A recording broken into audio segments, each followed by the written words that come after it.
أعوذ بالله من الشيطان الرجيم. بسم الله الرحمن الرحيم. بسم الله وبحمده. السلام عليكم ورحمة الله تعالى وبركاته. إن الله وملائكته يصلون على النبي يا أيها الذين آمنوا صلوا عليه وسلموا تسليما. اللهم صل على سيدنا محمد عبدك ورسولك النبي الأمي وعلى آله وسلم. اللهم صل على سيدنا محمد عبدك ورسولك النبي الأمي وعلى آله وسلم. اللهم صل على سيدنا محمد عبدك ورسولك النبي الأمي وعلى آله وسلم. اللهم صل على سيدنا محمد عبدك ورسولك النبي الأمي وعلى آله وسلم. اللهم صل على سيدنا محمد عبدك ورسولك النبي الأمي وعلى آله وسلم. اللهم صل على سيدنا محمد عبدك ورسولك النبي الأمي وعلى آله وسلم. اللهم صل على سيدنا محمد عبدك ورسولك النبي الأمي وعلى آله وسلم. اللهم صل على سيدنا محمد عبدك ورسولك النبي الأمي وعلى آله وسلم. اللهم صل على سيدنا محمد عبدك ورسولك النبي الأمي وعلى آله وسلم. اللهم صل على سيدنا محمد عبدك ورسولك النبي الأمي وعلى آله وسلم. اللهم صل على سيدنا محمد عبدك ورسولك النبي الأمي وعلى آله وسلم عدد ما وسعه علم الله. الحمد لله والصلاة والسلام على المبعوث رحمة للعالمين سيدنا محمد وعلى آله وصحبه أجمعين. اللهم اغفر لأمة سيدنا محمد صلى الله عليه وسلم وأصلح أمة سيدنا محمد صلى الله عليه وسلم وفرج عن أمة سيدنا محمد صلى الله عليه وسلم وارحم أمة سيدنا محمد صلى الله عليه وسلم وألف بين قلوب أمة سيدنا محمد صلى الله عليه وسلم لما تحب وترضاه وافتح لنا فتوح العارفين بك بحق سيدنا محمد صلى الله عليه وسلم. سبحانك لا علم لنا إلا ما علمتنا إنك أنت العليم الحكيم. ولا حول ولا قوة إلا بالله العلي العظيم. رب اشرح لي صدري ويسر لي أمري واحلل عقدة من لساني يفقه قولي. وصلى الله على سيدنا محمد وعلى آله وصحبه وسلم. الحمد لله رب العالمين. Alhamdulillah, puji syukur kehadirat Allah Subhanahu wa taala. Salawat dan salam semoga senantiasa tercurah dan terbingkis ke atas junjungan dan kasih hati kita Nabi besar Muhammad sallallahu alaihi wasallam. Demikian juga keluarga, para sahabat serta orang-orang yang senantiasa mencintai dan juga mengikuti jejak langkah baginda Rasulullah sallallahu alaihi wasallam. Wassalawatullahi wassalamuhu alaika sayyidi ya Rasulullah.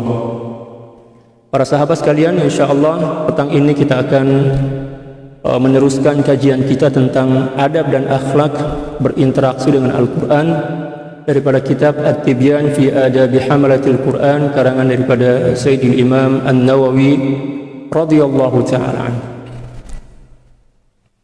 Qala al-muallif rahimahullahu ta'ala wa nafa'ana Allah bi'ulumihi wa ulumi syuyukhihi wa syuyukhina wa jami'i awliya'illahi as-salihin fid darain. Allahumma amin.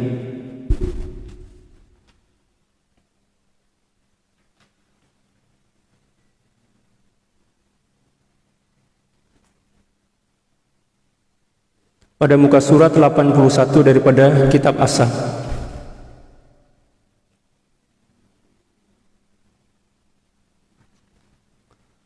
Faslun idza syara'a fil qira'ati falyakun sya'nuhu al-khushu'a wat tadabbura 'inda al-qira'ah. Wad dalilu 'alayhi aktsaru min an tuhsar wa ashharu wa adhharu min an tudhkar. Fa huwa al-maqsud wal matlub wa bihi tansharihu as-sudur وتستنير القلوب. قال الله تعالى أفلا يتدبرون القرآن. وقال تعالى كتاب أنزلناه إليك مبارك ليدبروا آياته. الآية. Suatu pembahasan tentang adab dan akhlak ketika membaca Al-Quran. Beliau berkata فإذا شرع في القراءة, bila mana seorang sedang atau akan memulakan membaca Al-Quran, falyakun sya'nuhul khushu'a wat tadabbura 'indal qira'ah, maka hendaklah hal keadaan dia khusyuk, demikian juga tadabbur ketika membaca Al-Quran. Jadi ada dua perkara yang kita kena persediakan atau sediakan sebelum kita memulakan membaca Al-Quran.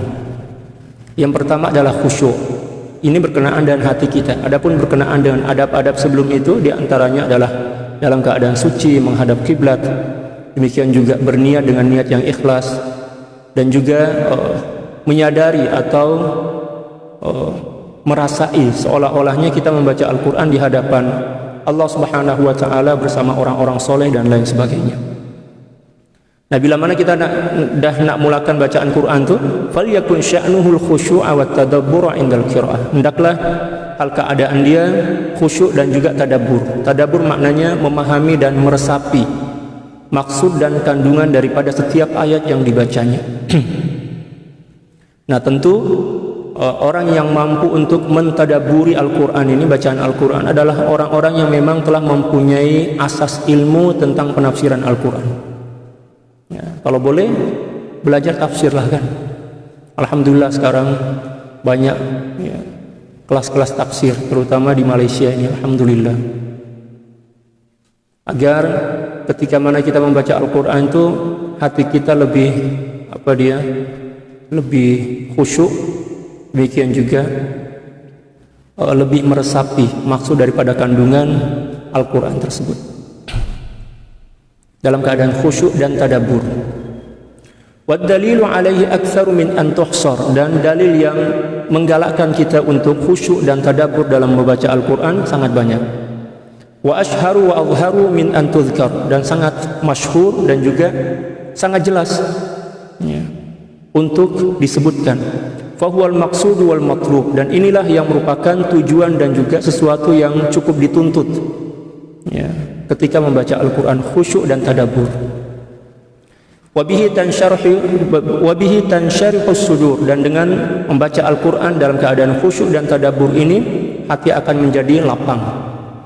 Kalau ada orang yang membaca Al-Quran tapi hati dia tak lapang, hati dia tak tenang, hati dia tak tentram, maknanya ada beberapa adab yang mungkin belum ditunaikan. Di antaranya adalah khusyuk dan tadabbur. Allahu Akbar. Terkadang kita rajin membaca Al-Quran kan, tapi rasa damai, tentram, demikian juga tenang dalam jiwa kita tak kunjung menghampiri hati kita. Mungkin kita tak buat ya, tak buat lagi adab-adabnya. Wa tastanirul qulub, demikian juga dengan demikian hati kita akan bercahaya. Bila mana hati telah bercahaya dengan bacaan Al-Quran, maka hati kita akan semakin dekat kepada Allah. Hati kita akan semakin rindu kepada Allah. Hati kita akan semakin mengenali Allah Subhanahu wa Ta'ala melalui ayat-ayatnya.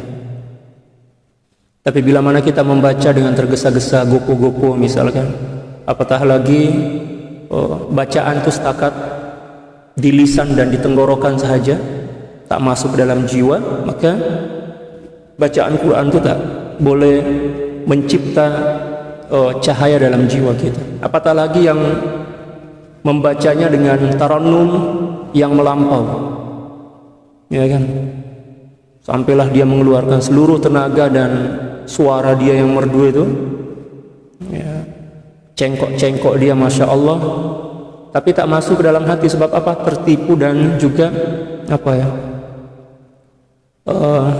terkesan daripada suara dia yang merdu itu. Jadi seorang qori ini dia kena ada penjiwaan terhadap ayat yang dibacanya, agar boleh membawa hati orang yang mendengarnya itu untuk semakin dekat kepada Allah, untuk menangis bila mana membaca ayat tentang azab. Demikian juga berdoa dan berharap kepada Allah Subhanahu wa Ta'ala ketika bacaan ayat itu adalah berkenaan dengan kebaikan-kebaikan Allah, berkenaan dengan janji-janji kebahagiaan yang telah dijanjikan oleh Allah Subhanahu wa Ta'ala dan lain sebagainya. Allahu Akbar. Qala Allah Azza wa Jalla, Allah Subhanahu wa Ta'ala telah berfirman, afala yatadabbaruna al-Qur'an, apakah mereka tidak mentadabburi Al-Qur'an? Ini teguran kepada kita semua. Bila mana kita rajin membaca Al-Qur'an tetapi hati kita tidak tenang, tidak tentram, hati kita tidak bercahaya, kefahaman kita tentang rahasia-rahasia penciptaan Allah tidak semakin meningkat. Demikian juga kesabaran kita, redha kita kepada takdir-takdir Allah Subhanahu wa taala tidak semakin bertambah. Itu bermakna kita tidak mentadabburi bacaan Al-Qur'an. Itu tandanya. Nah, di sini Allah Subhanahu wa taala menegur kita, afala yatadabbarunal Qur'an? Adakah mereka membaca Al-Qur'an dengan tidak mentadabburinya? Wa qala ta'ala, dan Allah Subhanahu wa taala juga berfirman, kitabun anzalnahu mubarakun liyadabbaru ayati. Itulah Al-Qur'an. Anzalnahu, suatu kitab yang telah kami turunkan kepada engkau, mubarakun, yang dipenuhi dengan keberkahan. Tujuannya apa? Liyadabbaru ayati, agar mereka membaca Al-Qur'an tersebut dengan mentadabburi ayat-ayatnya. Maknanya ini adalah perintah daripada Allah Subhanahu wa taala untuk membaca Al-Qur'an dengan mentadabburi ayat yang kita baca. Wal ahaditsu fihi katsiratun. Adapun hadis-hadis baginda Rasulullah sallallahu alaihi wasallam yang memerintahkan kita untuk khusyuk dan tadabbur dalam membaca Al-Qur'an sangat banyak. Wa aqawilus salafi fihi masyhurah. Demikian juga aqwal para salafun salih radhiyallahu taala anhum juga masyhur, banyak sangatlah. Wa qad bata jama'atu minas salaf yatluna ayatan wahidatan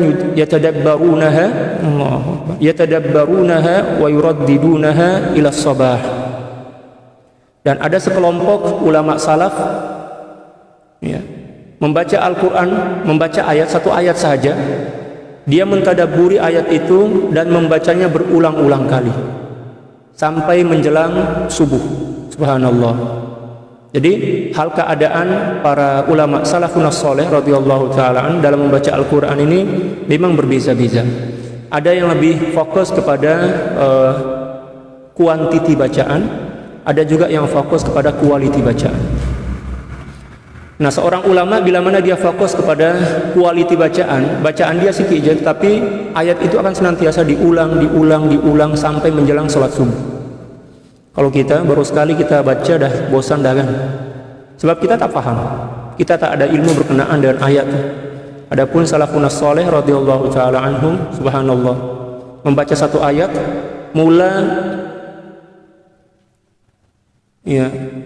selepas sholat isya, setelah mereka rehat sekejap sampai menjelang sholat subuh, membaca ayat itu juga, satu ayat diulang untuk apa?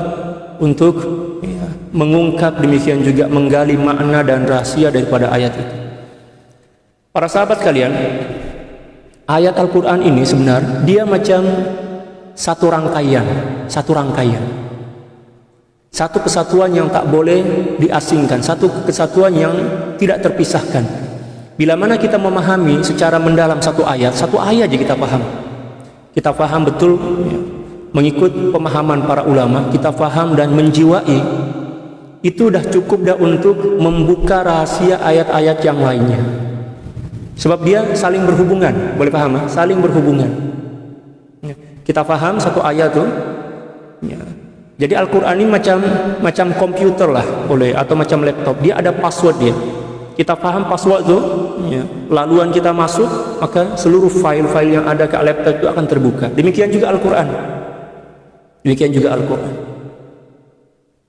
Kalau kita paham satu ayat aja, kita betul-betul paham dan mampu mengungkap rahasia dia sedalam-dalamnya, maka dia akan membawa kita untuk mudah memahami maksud daripada ayat-ayat yang lain. Sebab dia tuh macam satu kesatuan yang tak boleh terasingkan, yang tak terpisahkan, macam itu. Sehingga zaman dahulu, Allahu Akbar, ada seorang murid datang belajar kepada guru dia hanya satu ayat aja. Itu jadi ulang tiap hari diulang oleh guru dia. Malah ada yang setakat dia belajar bismillah aja. Belajar bismillah, subhanallah. Hari ini jumpa dengan guru dia, yang dibaca dan ditafsirkan dan diajarkan adalah bismillah. Esok bismillah. Esok pula selepas itu bismillah. Tapi murid ini tak bosan. Kalau kita mungkin bosan kan? Alah ustaz, Syekh, ya, saya datang daripada jauh nih, ya, kena bayar minyak, bayar tol dan lain sebagainya. Saya datang setakat nak ulang kaji Bismillah itu kan, udah berbulan-bulan dah. Nah, mungkin kita lari lah kan. Subhanallah. Tapi murid ini datang-datang aja. Ya. Murid-murid yang lain, dia orang berpikir juga, kenapa pula Syekh ini satu ayat aja yang diulang-ulang, dah berapa bulan dah nih. Ada juga yang berpikir macam itu. Tapi seorang murid ini, dia senyum aja. Serono jangan satu ayat diulang. Kawan-kawan dia heran lah kan, kenapa pula seorang nih macam serono aja mendengarkan pembahasan atau penerangan daripada Syekh, walaupun ayat itu aja satu yang diulang-ulang setiap hari. Ya, kawan-kawan dia tanyalah, awak ini macam serono aja, bahagia aja tiap hari Syekh baca satu ayat. Kata beliau, saya tak nampak satu ayat tuh. Kata beliau tuh, murid, saya tak nampak satu ayat. Saya nampak seluruh ayat yang Syekh bahas, yang Syekh terangkan kepada kita, walaupun melalui satu ayat. Oh, ini orang hebat nih. Ini orang hebat, orang yang jujur kepada guru dia, orang yang cinta kepada guru dia. Oleh sebab itu, para sahabat sekalian, mencintai guru dengan sebenar-benar kecintaan itu merupakan laluan bagi ilmu, laluan bagi keberkatan, laluan bagi rahasia dan hikmah daripada apa yang kita belajar daripada Syekh kita. Bila mana Syekh redha kepada kita, bila mana Syekh mencintai kita, setelah kita mencintai dan kita tunduk serta patuh kepada guru kita, Allahu Akbar, seluruh ilmu, seluruh asrar, rahasia, hikmah, demikian juga futuhat yang ada dalam jiwa guru kita itu akan tertuang ke dalam hati kita, akan tumpah ke dalam jiwa kita. Walaupun kita belajar kepada seorang guru aja, tak payah banyak guru pun, satu orang aja, janji dia adalah seorang yang betul-betul arif billah, akan tumpah air ilmu itu ke dalam jiwa kita. Oleh sebab itu, datang jumpa dengan Syekh itu jangan bawa akal itu letak kat rumah, itu letak kat kereta lah, letak kat beg kita. Datang bawa hati kita yang kosong, hati kita yang merasa penuh dengan kekurangan di hadapan Syekh. Nah, kita kembali kepada kisah tadi itu kan, pelajar itu cakap, mana ada, Syekh dah terangkan semua lah ayat yang ada dalam Al-Quran tuh, melalui satu ayat tuh Bismillah aja. Terkejutlah kawan-kawan dia yang lain, biar betul lah. Tapi Syekh setakat satu ayat itu aja yang Syekh baca tiap-tiap hari kan, memang betul lah. Itu setakat laluan aja, nak masuk kepada penafsiran dan pemahaman seluruh ayat yang ada dalam Al-Quran. Awak boleh faham macam tu, alhamdulillah. Apa sebab? Wallahu a'lam lah. Ya mungkin sebab saya cinta kepada Syekh, saya redha kepada Syekh. Allahu Akbar. Cinta itu adalah password. Cinta itu adalah laluan bagi seluruh apa yang ada dalam hati guru kita untuk tumpah ke dalam jiwa kita. Oleh sebab itu, jangan sakiti, jangan lukai hati guru. Guru mursyid kita, jangan lukai hati dia. Cintai dia dan sepenuh hati. Sayangi dia dan sepenuh hati. Hormat. Jaga adab. Agar kita tak membuang masa kita untuk belajar dalam masa yang panjang.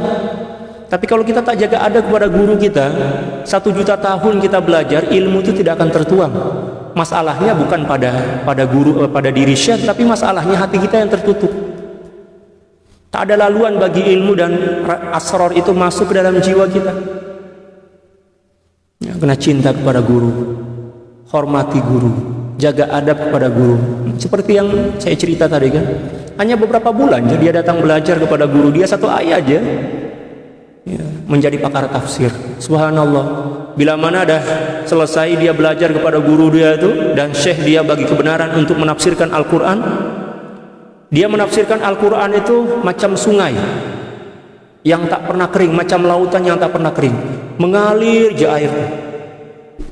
Lisan dia tak boleh nak bendung, tak boleh nak Nah, break lisan dia itu menyampaikan ilmu. Dan ilmu dia, masya Allah, ada aja ilmu baru itu yang beliau sampaikan. Subhanallah, itulah keberkatan daripada guru.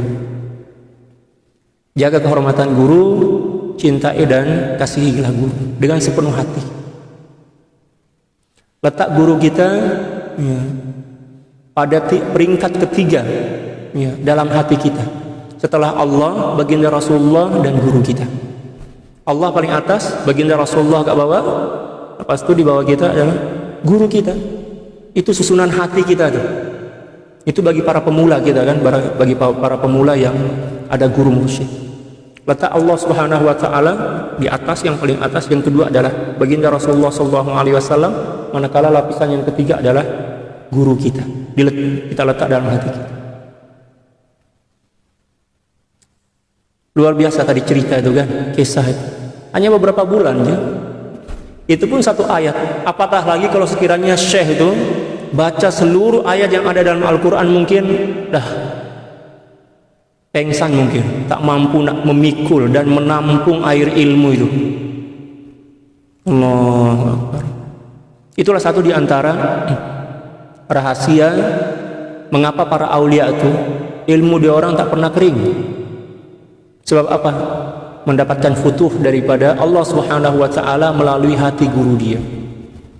Adapun orang yang tak hormat, tak cinta kepada guru dia tak redha kepada dia, walaupun dia membaca tafsir itu 10 kali dah khatam, 20 kali khatam dah, dia hafal seluruh dalil-dalil hujjah yang ada dalam tafsir itu, dia pandai cakap tapi ilmu itu kering. Masuk telinga sini, keluar telinga sana. Orang tak paham. Allahu Akbar. Cintai dan hormatilah guru. Apatah lagi guru kita ini adalah keturunan daripada baginda Rasulullah sallallahu alaihi wasallam. Allahu Akbar, cantik sangat. Apatah lagi daripada dua nasab, Sayyidina Hasan dan Sayyidina Husain, oh lagi sempurna. Ya kan? Sudahlah beliau seorang mursyid, wali mursyid, lepas itu pula seorang alim, lepas itu pula keturunan baginda Rasulullah sallallahu alaihi wasallam daripada dua jalur pula. Jalur Sayyidina Hasan dan Sayyidina Husain. Oh, itu memang nurun ala nur lah, cahaya di atas cahaya. Alhamdulillah. Kena hormat. Jangan sakiti guru. Jangan sakiti hati dia. Jangan. Oh, ya Rabb. Allahumma 'allimna al-adab. Nah, ada di antara salafun saleh radhiyallahu taala anhum membaca Al-Qur'an selepas salat subuh sampai menjelang selepas salat Isya sampai menjelang salat subuh, itu satu ayat. Diulang sampailah pemahaman tentang ayat itu memenuhi jiwa mereka. Subhanallah. Dan seseorang tak mampu buat macam ni kecuali bila mana dia mempunyai pipe, mempunyai wayar keilmuan yang bersambung kepada baginda Rasulullah sallallahu alaihi wasallam. Orang tak boleh buat macam ni, tak boleh buat kecuali bila mana dia mempunyai saluran air. Ya, saluran air ilmu yang bersambung kepada baginda Rasulullah sallallahu alaihi wasallam, sehingga bila mana ayat itu diulang, air ilmu dan keberkatan itu semakin melimpah ke dalam jiwa dia. Dia akan semakin merasa haus.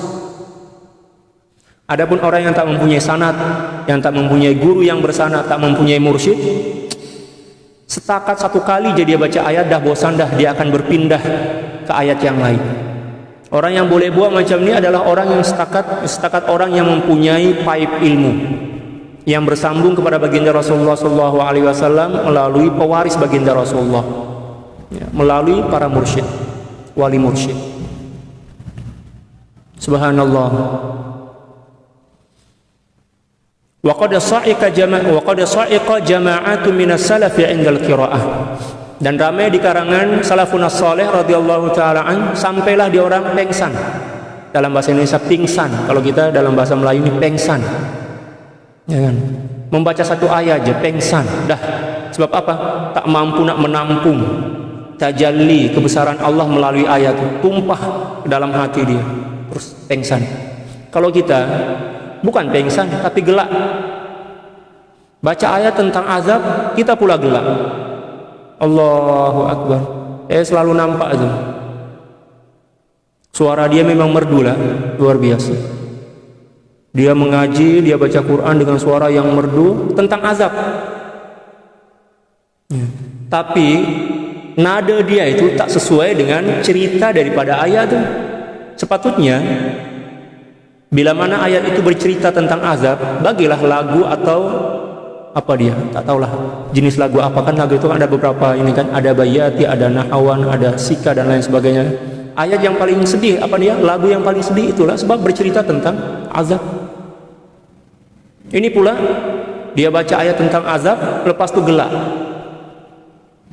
Allahu Akbar. Itu su'ul adab kepada Al-Quran. Bacaan Quran dia setakat sampai sini je, tak masuk ke dalam jiwa dia. Apatah lagi nak faham tentang rahasia dan makna kepada ayat yang dibaca. Allah. Ada di antara salafun saleh yang pingsan. Wa mata jama'atun minhum halal qira'ah. Malah ada juga yang seketika itu juga meninggal dunia. Nanti beliau akan sebutkan beberapa salafun saleh yang meninggal dunia ketika membaca Al-Quran. Mengapa dia orang boleh meninggal dunia? Sebab luar biasa, kesan daripada bacaan ayat itu luar biasa ke dalam jiwa mereka, dan itu dikira sebagai mati syahid. Itu dikira sebagai mati syahid dalam pandangan para ulama. Orang yang membaca Al-Quran dalam keadaan fana, khusyuk lah istilah kita, tenggelam dalam maksud dan kandungan ayat tersebut, lalu kemudian meninggal dunia, maka dia dikira sebagai seseorang yang meninggal dunia dalam keadaan syahid, dan akan dicatat oleh Allah Subhanahu wa taala sebagai minal muhibbin, orang-orang yang mencintai Allah Subhanahu wa taala. Wa rawaina an Bahzin ibn Hakim anna Zurarata ibn Awfa at-Tabi'i al-Jalil radhiyallahu taala anhu ammahum fi salatil fajr fa qara'a hatta balagha fa idza nuqira fi an-naqur fadzalika yawma idzin yaumun asir kharra mayyitan qala Bahzun fa kuntu mimman hamalah. Subhanallah. Dan kami telah meriwayatkan daripada tentang Bahz, Bahzun ini adalah seorang tabi'in. Ibni Hakim anna Zurarata, sungguhnya Zurarah Ibn Awfa bin Awfa, seorang tabi'in yang sangat mulia, radhiyallahu taala anhu wa anil jami'. Pada suatu ketika beliau menjadi imam pada salat fajar, salat subuh. Faqara'a hatta, beliau membaca Al-Muddatsir dan beliau suratul Muddatsir, dan sampailah kepada ayat yang ke-8 dan 9. Fa idza nuqira fin naqur, dan bila mana sangkakala telah pun ditiup, fadzalika yauma idzin yaumun asir, maka hari itulah bermula hari yang sangat sukar. Mananya hari kiamat lah itu. Apa yang berlaku selepas itu? Kharra mayyitan, seketika itu juga beliau tersungkur dan meninggal dunia dalam keadaan sholat membaca Al-Quran ayat Al-Muddatsir ayat 8 dan 9 itu. Qala Bahzun, Bahz perawi hadis ini mengatakan, fakuntu mimman hamalah, dan saya diantara orang yang membawa dia ke kuburan. Mananya apa sih ini orang panggilah? Memikul keranda mayat dia itu ke kuburan. Dia sebagai saksi lah macam itu. Itulah kehebatan para tabi'in, para salafun saleh. Wa kana Ahmad ibnu Abi al-Hawari radhiyallahu taala an wa huwa raihanatus Syam kama qala Abul Qasim al-Junaid rahimahullahu taala, dan adalah Ahmad bin Abi al-Hawari radhiyallahu taala an yang merupakan ulama tersohor, pengetua daripada ulama Syam, seperti mana yang telah dikatakan oleh Al-Imam Junaid radhiyallahu taala an. Beliau bercerita, idza quri'a anhul Qur'anu yasihu wa yas'aqu, bila mana dibacakan ke atas beliau Al-Qur'an, beliau menjerit dan juga pengsan. Allah. Tiap-tiap kali ada orang yang membacakan Al-Qur'an untuk beliau, di hadapan beliau, beliau menjerit. Sebab apa? Rasa takut kepada Allah. Bila mana ayat itu bercerita tentang azab.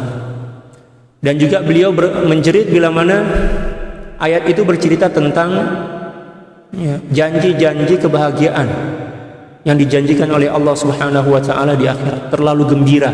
Yang tadi yang pertama terlalu sedih bila mana berkenaan dengan ayat-ayat tentang azab. Ini cerita daripada Sayyidil Imam Al-Junaid radhiyallahu taala. Qala Ibnu Abi Dawud wa kana Al-Qasim ibn Utsman Al-Ju'i rahimahullahu taala yunkiru dzalika 'ala ibn Abi Al-Hawari wa kana Al-Ju'i fadilan min muhaddits ahli Dimashq wa yuqaddamu fil fadl 'ala ibni Abi Al-Hawari qala wa kadzalika ankarahu Abu Al-Jawza wa Qais ibn Jabrin wa ghairuhuma. Dan dikatakan oleh Ibnu Abi Dawud bahwa sungguhnya Imam Al-Qasim bin Utsman Al-Ju'i, demikian juga Imam Abul Jawza'i, demikian juga Qais mengingkari peristiwa tadi. Maksudnya dia menafikan, betul ke? Dia menjerit dan pengsan bila mana ada orang yang membaca ayat kepada beliau tak percaya, mengingkarilah. Qultu, lalu Al-Imam Nawawi bagi komen, beliau berkata was-shawabu adamul inkari illa ala man i'tarafa bi annahu yaf'aluhu tasannu'an wallahu a'lam. Luar biasa adab seorang ulama. Al-Imam Nawawi radhiyallahu taala anhu berkata, beliau tak ingkar pun, beliau tak mengingkari pun, beliau sepakat, bukan beliau mengingkari bahwa Imam Ahmad bin Abil Hawari ini pengsan atau menjerit bila mana dibacakan Al-Quran ke atas dia, tetapi dia mengingkari dan tak suka bila mana ada orang yang melakukan perkara itu tasannu'an. Tasannu'an maknanya tipu-tipulah, saja-sajalah berteriak. Mungkin selalu dengar kan, ada seorang qari Al-Quran, terutama di Arab, di India juga macam itu, India dan Pakistan. Bila mana ada seorang syekh baca Al-Quran, dia orang menjerit, Allah, ya syekh, macam itulah. Itu dikira tasannu' lah. Tasannu' lah maknanya dia orang berpura-pura, dia orang saja-saja buat macam itu, bukan disebabkan karena gejolak atau gemuruh rasa rindu yang ada dalam jiwa mereka. Maknanya tipu-tipulah. Itu yang beliau ingkari, bukan peristiwa tentang berlakunya perkara itu ke atas Sayyidina Ahmad bin Abi Al-Hawari tadi. Luar biasa adab daripada Sayyidil Imam An-Nawawi radhiyallahu taala an ketika mana beliau bagi komen terhadap apa yang beliau sampaikan tadi. Subhanallah. Wa qala Sayyidul Jalil Dzul Mawahibi wal Ma'arifi Ibrahim Al-Khawwas radhiyallahu taala anhu, dawa'ul qalbi khamsatu asya, qira'atul Qur'ani bitadabbur wa khala'ul batni wa qiyamul lail wa tadarru'u 'inda as-sahar wa mujalasatus salihin. Sayyidul Jalil Dzul Mawahib wal Ma'arif Sayyidina Ibrahim Al-Khawwas radhiyallahu taala anhu berkata, nah ini boleh catitlah ini. Kena catit nih. Dawa'ul qalbi khamsatu asya. Obat penyakit hati itu ada 5 perkara. Bagi kita yang mempunyai sakit hati, banyak penyakit dalam jiwa kita, mudah tergores hati, mudah merasa, kalau dalam bahasa Melayu itu prasana, mudah perasan. Ada orang cakap untuk orang lain, tapi kita pula yang merasa, prasana orang panggil di sini. Mudah tersinggung, mudah marah, itu tanda-tanda penyakit hati itu. Mudah putus asa, mudah sakit hati, mudah kecewa. Allahu Akbar. Dawa'ul qalbi khamsatu asya. Obat kepada hati yang sakit ada 5. Yang pertama adalah qira'atul Qur'ani bitadabbur, membaca Al-Quran dengan tadabbur. Baca Al-Quran satu demi satu ayat dengan mentadaburi, memahami maksud dia dan juga meresapi makna dan kandungan dia. Itu yang pertama. Yang kedua, nah ini yang berat nih, wa khala'ul batni, ya, mengosongkan perut. Allah, ini berat nih. Mananya banyak-banyak puasa lah.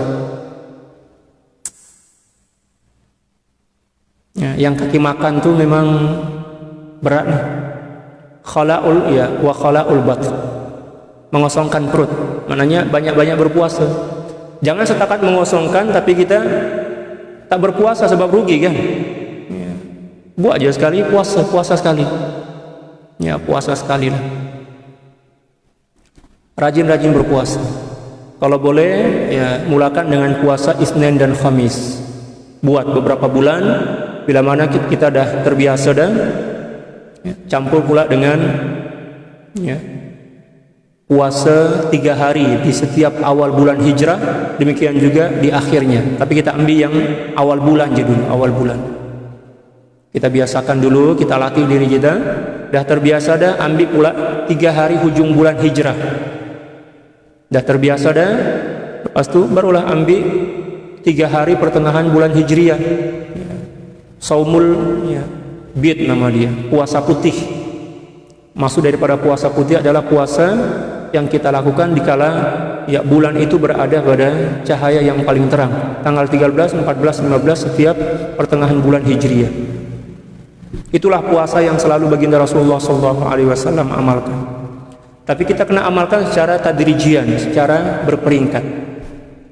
Ya, macam tu. Wa qiyamul lail, demikian juga ya, bangun salat tahajud. Bukan bangun tengok handphone, tapi bangun salat tahajud. Ya, bangun salat tahajud pun kena bertahap lah, berperingkat. Mula-mula ambil 2 rakaat aja, tak payah banyak-banyak. 2 rakaat dengan apa dia, dengan surah-surah yang pendek. Qul huwallah boleh juga, Qul a'udzu birabbil falaq boleh juga. Lepas tu ambil apa dia, salat witir 1 rakaat. Itu aja dulu. Buat tiap-tiap malam, Kalau dah istiqamah dah, baru tambah 2 rakaat. 2 rakaat salat tahajud maknanya menjadi 4 rakaat. Salat witir 1 rakaat aja. Sebab dalam mazhab Syafi'i, salat witir itu boleh kita lakukan 1 rakaat. Tetapi yang paling sempurna itu 3 rakaat lah, sekurang-kurangnya. Kalau kita nak sempurna. Tapi kalau kita tak mampu, tak apa, kita ambil 1 rakaat aja. Yang keempat, wat tadarru'u indas sahar. Ya, tadarru' ketika menjelang salat subuh. Agak-agak 30 menit sebelum salat subuh kita tadarru'. Tadarru' maknanya menghadirkan rasa hina dan rasa kerdil di hadapan Allah Subhanahu wa taala sambil kita bermuhasabah. Setengah jam sebelum salat subuh. Ya, kita fokus, hadirkan hati kita bersama Allah Subhanahu wa taala dan hadirkan seolah-olah kita berada dalam perhimpunan para ulama, para aulia. Di situ ada guru kita, di situ ada baginda Rasulullah SAW. Lepas itu kita mulakan muhasabah, introspeksi diri kita. Kita hisab diri kita, apa yang telah kita lakukan semalam, malam tadi. Kita cek satu demi satu amalan kita. Kalau boleh menangis lah kat situ, menangis kan, banyak-banyak berdoa kepada Allah agar kita senantiasa diberi hidayah dan taufik untuk menyempurnakan iman dan takwa serta mahabbah kita kepada Allah Subhanahu wa taala. Itulah obat penyakit hati atau obat hati yang sedang sakit yang keempat. Adapun yang kelima, kata beliau, wa mujalasatus shalihin, menghadiri majlis orang-orang soleh, para aulia, hadir majlis mereka. Walaupun jauh, datang je. Kita masa-masa muda dulu lah kan, yang pernah muda lah. Kalau yang tak pernah muda, ada konser misal, ya, ada seorang penyanyi, apa dia, kebangsaan kita yang datang daripada jauh tu, datang kampung kita, wallah subhanallah, kita datang walaupun hujan, walaupun lapar, walaupun tak ada duit, kita datang. Kenapa pula? Bila mana guru kita datang daripada jauh, kita santai jaga rumah, seolah-olahnya kita tak hormat kepada guru. Satu di antara tanda yang kita cinta, hormat dan rindu kepada guru itu, kita datang sambutlah guru kita datang tuh. Kita buat sambutan datang. Kalau tak mampu kita datang ke EPO, datanglah ke majelis beliau. Allah. Sebab guru kita datang itu nak jumpa dengan kita, kita pula yang didatangi menjauh. Nah, itu masalah besar tuh. Terutama dalam pentarbiyahan. Jangan buat macam itu. Ilmu tidak akan pernah berkat bila mana kita tidak datang menjumpai guru kita, ketika mana guru kita datang ke negara kita, datang ke ke kampung kita. Dalam satu kitab diceritakan ada seorang ulama yang mempunyai seorang murid di suatu kampung. Ulama ini kebetulan beliau ada jadwal kuliah ke kampung tuh. Beliau datanglah ke kampung tuh. Beliau datang. Dan ke kampung tuh ramai murid-murid beliau. Murid-murid beliau semua datang. Datang ziarah, datang mendengar pengajian guru dia lah, guru mereka. Kecuali seorang je. Ya, sang guru mencari-cari, mana si fulana? Yang lain dah hadir, yang lain pula, yang seorang itu kenapa pula tak hadir? Ya, lepas tu Syekh balik pondok. Dulu kan para syekh itu duduk kat pondok kan, rumah beliau kat pondok. Balik rumah, beberapa hari kemudian murid yang tak dapat hadir ketika mana guru dia datang bagi kuliah kat kampung tu, datang kat pondok, datang ke rumah Syekh, minta maaf. Syekh, mohon maaf Syekh, saya tak dapat hadir hari itu. Sebab apa? Saya sedang menjaga orang tua saya. Saya sedang berkhidmat kepada orang tua saya. Syekh tersenyum. Okey, tak ada masalah. Kamu mendapatkan keberkatan ya umur, tetapi tidak mendapatkan keberkatan ilmu. Allahu Akbar. Menangis murid. Menangis. Dia minta maaf. Sebab apa? Hak seorang guru, apatah lagi guru mursyid, itu lebih utama dibandingkan ibu bapak kita. Dan Syekh itu bukan datang tiap-tiap hari pun, datang kampung itu kan sekali-sekali aja. Bolehlah minta tolong kepada adiknya, abang dia ke, atau akak dia ke, atau adik dia, minta tolong boleh tak jaga 2 jam je saya nak jumpa dengan guru saya. Boleh buat macam tu kan? Tapi itulah ya, sebab dia tak faham tentang adab, dia buat macam tu dan guru dia ya, kecewa lah kan. Syekh kecewa itu bukan sebab dia sangat ingin dihormati tak, tapi memang syariat memerintahkan kita, mewajibkan kita untuk menghormati dan memuliakan guru, apatah lagi guru mursyid kita.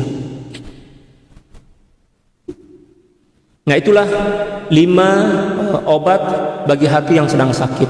Qiraatul Qur'ani bitadabbur wa qala'ul batni. Demikian juga yang ketiga qiyamul lail, keempat at-tadarru' fil ashar, dan yang kelima adalah indal ashar, yang kelima adalah mujalasatus sholihin, menghadiri majelis-majelis ya orang-orang soleh, para aulia, para ulama. Bila mana 5 benda ini kita dah buat dah, tapi hati kita masih lagi sakit, ya kan? Masih lagi sakit. Apa kata para ulama? Oh, bahaya itu. Ya, segera tawajuh kepada Allah, kata beliau, segera tawajuh kepada Allah, minta kepada Allah Subhanahu wa taala agar Allah tukar hati itu dengan hati yang lebih lembut, kata beliau. Ya, di antaranya disampaikan oleh Sayyidil Imam Abdul Wahhab Asy-Sya'rani radhiyallahu taala an dalam kitab beliau Al-Anwarul Qudusiyah, ya, fi ma'rifati adabis sufiyah. Ada 2 jilid beliau cakap dalam, beliau menyampaikan dalam kitab itu, bila mana ada seorang yang hatinya keras, ya kan, penuh dengan penyakit, dia dah buat dah berbagai macam jenis amalan yang boleh mengobati hati dia tapi tak sembuh-sembuh, maka dia kena bertawajuh kepada Allah Subhanahu wa taala, memohon kepada Allah agar Allah tukar dengan hati yang lain. Allahu Akbar. Hati yang keras ini memang payah betul.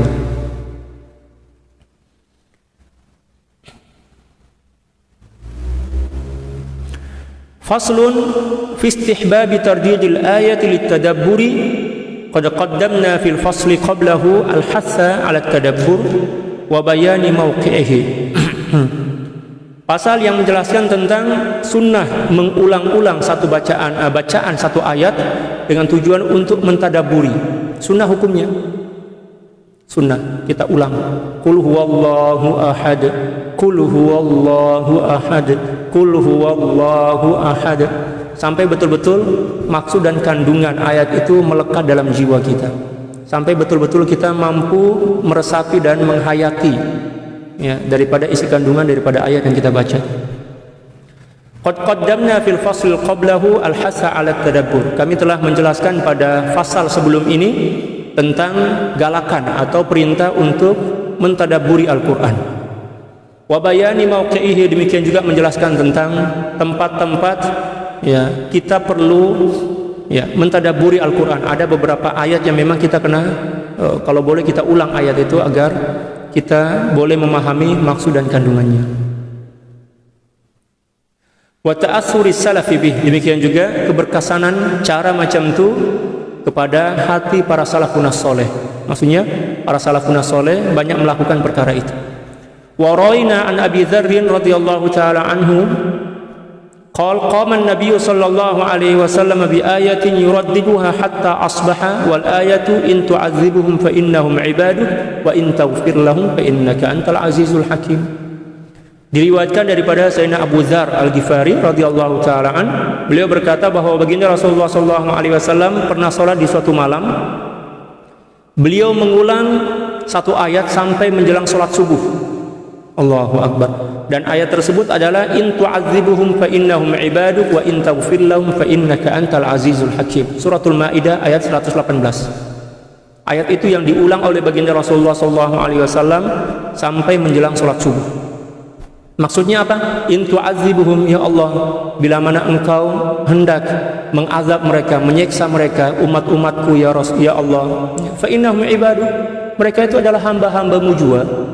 Maknanya takkanlah engkau nak mengazab mereka. Mereka itu adalah ya, umat yang dhaif, umat yang ya, kerdil macam itu kan.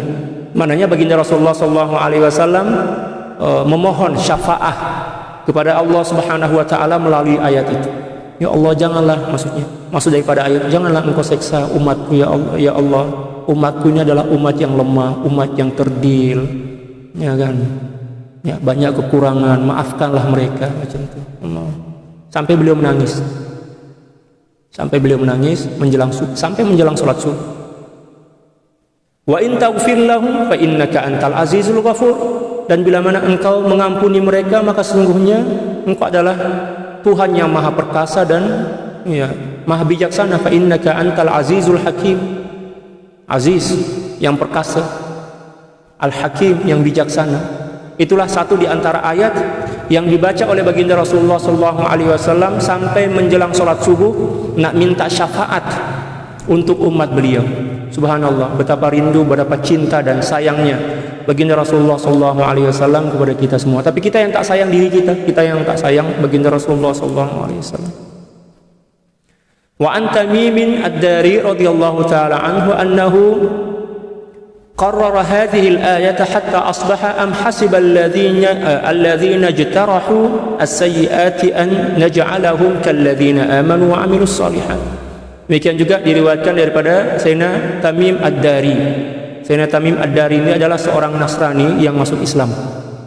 Seorang sahabat yang pada mulanya adalah seorang Nasrani tetapi masuk Islam. Luar biasa. Beliau mengulang satu ayat dalam surat Al-Jasiyat ayat 21. Am hasiballadzina jtarahu. Apakah orang-orang pendurhaka itu setelah mereka melakukan keburukan, mereka menyangka an naj'alahum, kami akan menjadikan mereka kalladzina amanu wa 'amilus shalihat, macam orang-orang yang beriman dan beramal soleh. Ini beliau ulang sampailah menjelang salat subuh, sampai beliau menangis-nangis. Sebab beliau mengingat, terbayang kembali dosa-dosa beliau di masa lampau sebelum masuk Islam. Ya kan? Dan beliau bersyukur, alhamdulillah saya dah masuk Islam dah. Kalau sekiranya saya tak masuk Islam, tak tahulah, binasalah saya. Dalam hati beliau macam itu. Satu ayat je sampai menjelang salat subuh. Wa an Abbad bin Hamzah qala dakhaltu ala Asma radhiyallahu taala anha. Diriwayatkan daripada Sayyidina Abbad bin Hamzah, beliau berkata, saya pernah datang bertamu ke rumah Asma. Sitina Asma ini merupakan anak kepada Sayyidina Abu Bakar, saudara kepada Siti Aisyah radhiyallahu taala anha wa anil jami'. Pada ketika itu Siti Asma sedang membaca satu di antara ayat Al-Qur'an yang berbunyi, "Famanallahu 'alaina wa waqana 'adzabas samum." Dan Allah Subhanahu wa taala telah menganugerahkan kepada kami dan telah membebaskan kami daripada siksa api neraka. Maknanya setelah masuk Islam, macam itu kan. Fawaqafat indaha faja'alat tu'iduha wa tad'u. Dan Siti Asma berhenti pada ayat itu. Beliau berulang kali dan beliau sambil berdoa, "Ya Allah, ampuni dosa-dosaku ya Allah," dan lain sebagainya. Kita diperbolehkan, ya, kita boleh berdoa ketika mana kita membaca ayat tentang azab dalam sholat. Kita berdoa, kita berhenti sejenak sambil berdoa. Tapi doa kita kena menggunakan bahasa Arab, jangan menggunakan bahasa Melayu. Bila mana kita menggunakan bahasa Melayu, batallah sholat kita. Kalau kita tak mampu guna bahasa Arab, menggunakan lisan kita, cukup dalam hati. Cakap dalam hati kita, "Ya Allah, ampuni dosa-dosaku ya Allah, rahmatilah aku." Kalau boleh sampai menangis. Menangis ketika mana kita seorang diri, jangan pula menangis di hadapan orang lain. Menangis ketika mana kita seorang diri.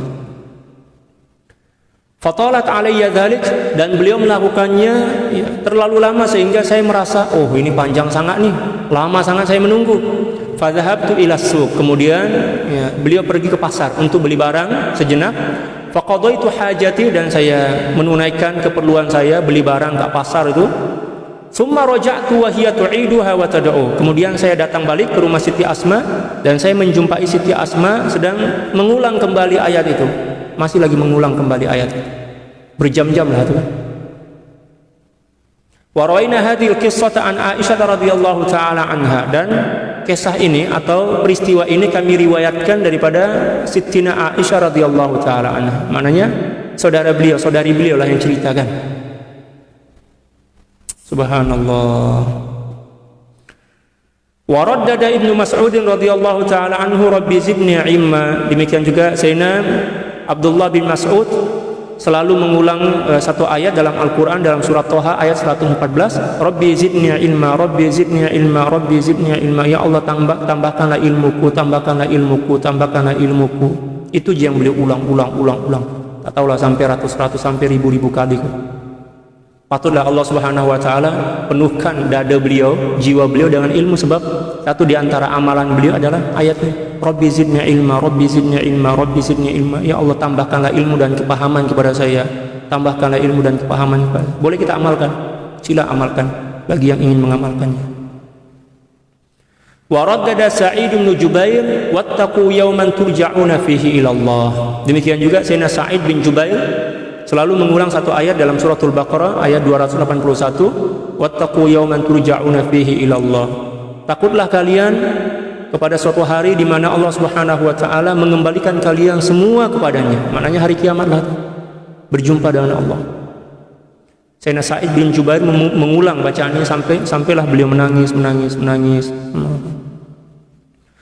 Waraddada aidan, demikian juga ayat yang lain beliau senantiasa berulang kali, "Fasawfa ya'lamuna idzil aghlalu fi a'naqihim." Mereka pasti akan mengetahuinya suatu saat nanti ketika mana belenggu itu diletak di leher mereka. Di akhirat nantilah itu. Ayat ini beliau ulang sampailah beliau menangis memohon ampun kepada Allah. Al-Infitar. Dalam surat Ghafir ayat 70 sampai kepada 71. Demikian juga beliau mengulang, "Ma gharraka bi rabbikal karim." Apa yang menyebabkan engkau tertipu sehingga durhaka kepada Tuhanmu yang Maha Pemurah?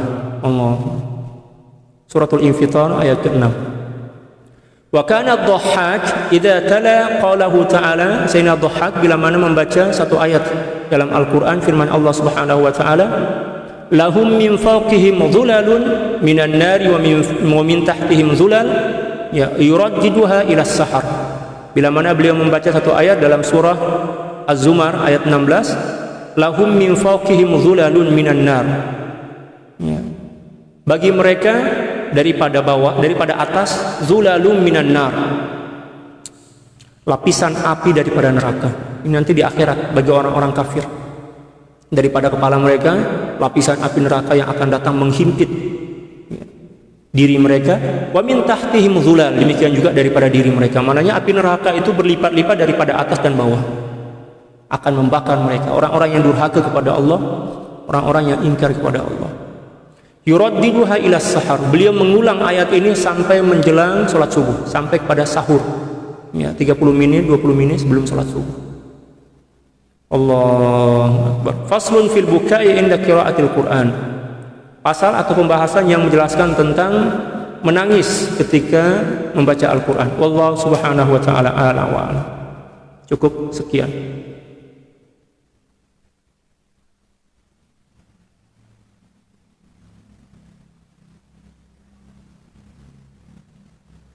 Wallahu a'lam. Insyaallah kita teruskan pagi esok.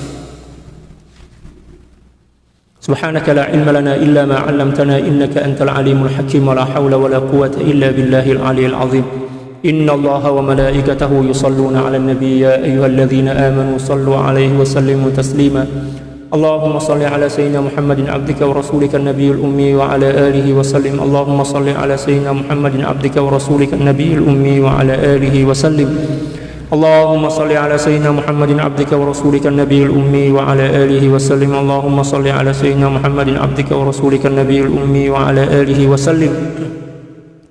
Allahumma salli ala sayyidina Muhammadin 'abdika wa rasulika an-nabiyil ummi wa 'ala alihi wa sallim. Allahumma salli ala sayyidina Muhammadin 'abdika wa rasulika an-nabiyil ummi wa 'ala alihi wa sallim. Allahumma salli ala sayyidina Muhammadin 'abdika wa rasulika an-nabiyil ummi wa 'ala alihi wa sallim. Allahumma salli ala sayyidina Muhammadin 'abdika wa rasulika an-nabiyil ummi wa 'ala alihi wa sallim. Allahumma salli ala sayyidina Muhammadin 'abdika wa rasulika an-nabiyil ummi wa 'ala alihi wa sallim. Allahumma salli ala sayyidina Muhammadin 'abdika wa rasulika an-nabiyil ummi wa 'ala alihi wa sallim. Allahumma salli ala sayyidina Muhammadin 'abdika wa rasulika an-nabiyil ummi wa 'ala alihi wa sallim 'adada ma wasi'ahu 'ilmullah. Sekian, dan jangan lupa share dan ajaklah kawan-kawan kita untuk belajar bersama kita tentang adab, agar kita mendapatkan kebaikan daripada mengajak orang lain. Wallahu a'lam bishawab.